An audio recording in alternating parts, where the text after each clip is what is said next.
నేటి దిన వాక్య ధ్యానం కొరకు సంఖ్యాకాండం 6వ అధ్యాయము 25వ వచనంలో రాయబడిన వాక్యాన్ని చదువుకుందాం.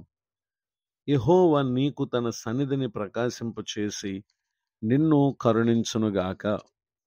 చదవబడిన ఈ వాక్య భాగంలోని దీవెన నా ప్రియులకు మీరందరూ పొందుదురుగాక.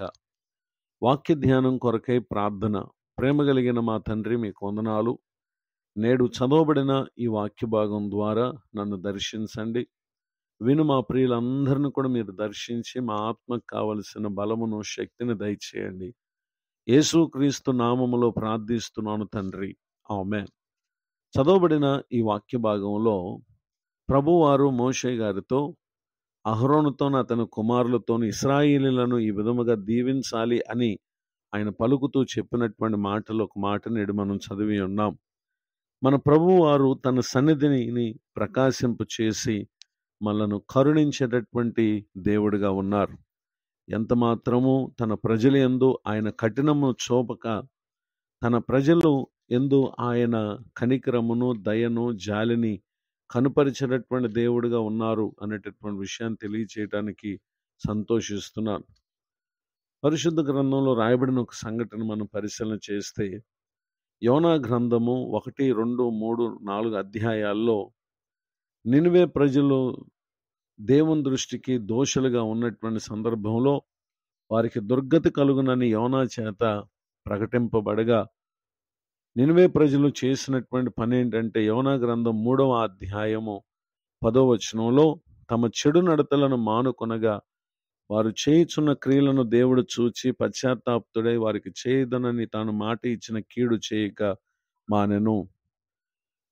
చదవబడిన ఈ వాక్యంలో మనం చూస్తూ ఉన్నాం, కీడును పొందవలసినటువంటి నినివే ప్రజలు దేవుని కరుణను పొంది వారు కాపాడబడినటువంటి విషయాన్ని ఇక్కడ మనం చూస్తూ ఉన్నాం.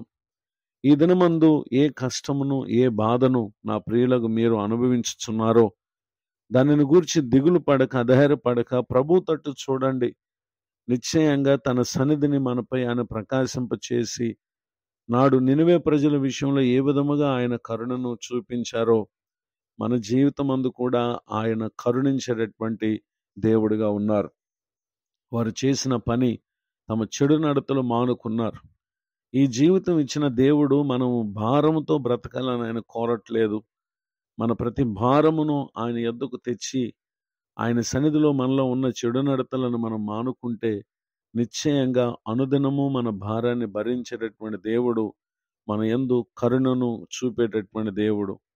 ఇటు దేవుని కరుణను మనం పొందాలంటే 123వ కీర్తన 2వ చరణంలో రాయబడినటువంటి వాక్యంలో, దాసుల కన్నులు తమ యజమానుని చేతి తట్టును, దాసీ కన్నులు తన యజమానురాలి చేతి తట్టును చూచున్నట్లు మన దేవుడని యెహోవా మనలను కరుణించే వరకు మన కన్నులు ఆయన తట్టు చూచుచున్నవి అని చెప్పి ఇక్కడ కీర్తనకారుడు పలుకుటను మనం గమనించగలం. నిజమే, ఎందరైతే దేవుని కరుణ కొరకు కనిపెడతారో ఖచ్చితంగా వారు పొందుతారు. ఒక దాసుడు తన యజమానుని చేతి తట్టు చూచినట్లు, ఒక దాసి తన యజమానురాలు చేతి తట్టు చూచినట్లు మన ప్రభు మనలను కరుణించే వరకు ఆయన తట్టు చూచుట తప్ప మరి ఏ విధమైనటువంటి మార్గం మన జీవితానికి లేదు. ఆయన కరుణ కొరకు కనిపెట్టి మనం కృంగిపోనక్కర్లేదు, కలవరపడనక్కర్లేదు. నిశ్చయముగా తగిన సమయమందు ఆయన మన జీవితానికి మేలు చేస్తారు. ఇటు దీవెనకు నా ప్రియులకు మీరు పాత్రులు కావాలని హృదయపూర్వకంగా ప్రార్థిస్తూ, కోరుతూ ఈ మాటలు ముగిస్తున్నాను. ప్రార్థన. ప్రేమ కలిగిన మా తండ్రి, మీకు వందనాలు. నేడు విన్న నీ మాటల ద్వారా మమ్మల్ని మీరు బలపరిచినందుకు స్తోత్రం. సమస్యలు పెరుగుతున్నప్పటికీ, ఇబ్బందులు మరెక్కువ అవుతున్నప్పటికీ మీ తట్టు చూచే కన్నులు మాకు దయచేయండి. మీ కరుణ కొరకు కనిపెట్టేటటువంటి మనసును మాకు దయచేయండి. దైవజనులను, వారి కుటుంబాన్ని, సేవా పరిచయం దీవించండి. కృంగిన వారిని, దుఃఖితులను, ఆదరణ లేక బాధలో ఉన్న వారిని ధైర్యపరిచి ఆదరించమని ప్రార్థన చేస్తున్నాను. మరి ఒక నూతన సంవత్సర దయాకిరీటాన్ని దినం పొందిన మా ప్రియులను కూడా దీవించండి. యేసుక్రీస్తు నామములో బ్రతిమాలి ప్రార్థిస్తున్నాను తండ్రి, ఆమేన్. తండ్రి, కుమార, పరిశుద్ధాత్మ దేవుడు తోడే నడిపించునుగాక, ఆమేన్. నేడు విన్న ఈ మాటలు మీకు ఆశీర్వాదకరంగా ఉన్నాయా? అయితే మీరు పొందు మేలు మాతో పంచుకోనండి. మీ ప్రార్థన అవసరతలు తెలియపరచుటకు నా cell number 9959 141897. God bless you. Have a blessed day. ఇట్లు మీ సహోదరుడు పాస్టర్ విలియం బూత్.